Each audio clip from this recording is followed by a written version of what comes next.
The Apollo 11 moon landing was one of the boldest milestones in human history.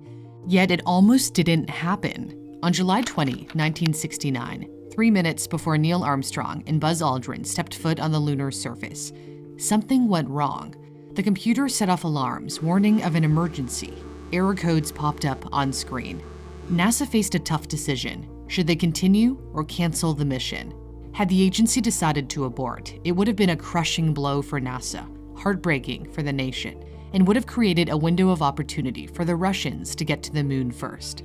In the end, the astronauts landed safely, thanks to a young, brilliant software engineer.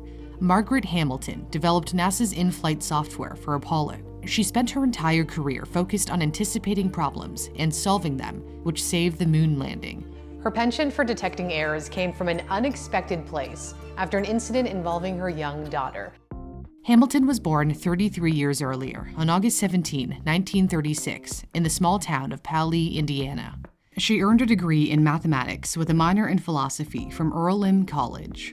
She taught math at high school for a year before following her husband to Cambridge, Massachusetts, where he attended Harvard Law School.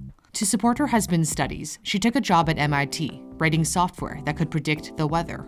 Software engineering was not yet a field. People didn't go to school to learn how to program. Hamilton taught herself. She later wrote software to detect enemy aircraft for the military, and then planned to get a PhD in abstract mathematics. But one day, her husband noticed a newspaper ad that a lab at MIT was looking for programmers to help take people to the moon. NASA had contracted that lab to build the onboard flight software for Apollo. Hamilton jumped at the opportunity to join the team. She was the first programmer they hired, a woman in a heavily male world.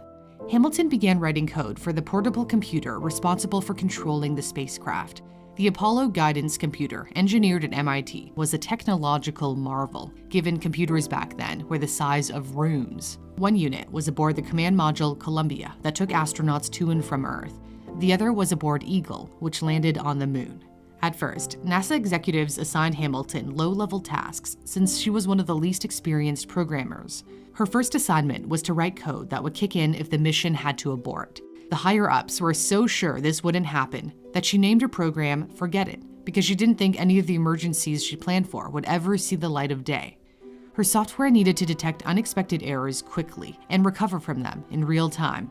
However, it was very difficult to do because the software at the time could only process jobs in a predetermined order, so she developed what's called asynchronous programming. This allowed the computer to recognize error messages and ignore low-priority tasks in favor of more important ones. So even if there were an error, the high-priority tasks would continue to be performed. This is a photo of her beside a stack of printed code that's nearly as tall as her. She had insisted on adding more code as a safeguard to prevent a crash from happening after an incident with her young daughter. She brought her 4-year-old daughter to work one day, and Lauren played astronaut and started hitting the keys, which crashed the system during a simulation of a mission to the moon. Her daughter had selected a program that was meant to be used pre-launch, which caused the computer to lose its navigation data. Hamilton thought to herself, "My God, this could inadvertently happen in a real mission," as she told The Guardian, and if that happened, the crew could be lost in space. So she asked her bosses for permission to add more fail-safes. At first, they refused because it was just more software to debug and work with. Plus, they didn't actually think astronauts would make that mistake. But that mistake happened on the very next mission. During Apollo 8, the first manned mission orbiting the moon, experienced astronaut Jim Lovell said, "Uh-oh, I think I just did something wrong." He had accidentally pushed the wrong button, which started the pre-launch program and created havoc. Hamilton and her coders spent 9 hours painstakingly troubleshooting the problem and fortunately managed to send new navigation data to the spacecraft, guiding the astronauts back home. After that nightmare, Hamilton's higher-ups let her put more safeguards into the software. By this time, she had worked her way up from a junior engineer to lead software design for the Apollo program. Everyone realized Hamilton's ability to detect errors and recover from them.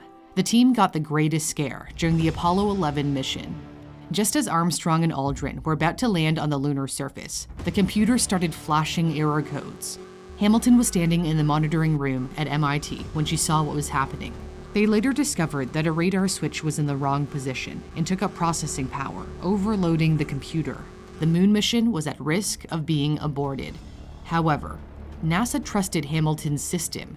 They believed it was well designed and could come to the rescue, and it did. Her code prioritized the most important tasks and allowed the mission to stay on track. Yes, indeed. They've got the flag up now, and you can see the stars and stripes.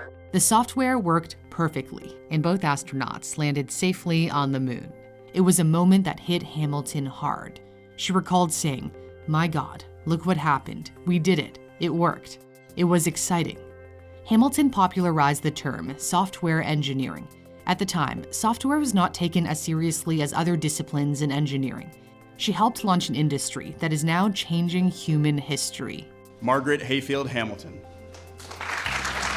In 2017, President Barack Obama awarded Hamilton the United States' highest civilian award, the Presidential Medal of Freedom. President Obama said, "Our astronauts didn't have much time, but thankfully, they had Margaret Hamilton." It's thanks to curious minds that we're able to venture out into the solar system. If you love learning and want to invest in yourself by picking up new skills, my sponsor Skillshare is the perfect place to start. Skillshare is an online learning community with thousands of inspiring classes. From video editing to photography to graphic design, you can find classes that match your interests. I personally found Polymatter's Making an Animated Video class particularly helpful. It gave me great tips on, for example, how to choose the right colors to create the best designs. All the classes are broken down into short sections. There are no ads or tests. The first 1,000 people to use my link, which is in the description, will get a 1-month free trial of Skillshare Premium. Thanks for watching. For Newsthink, I'm Cindy Palm.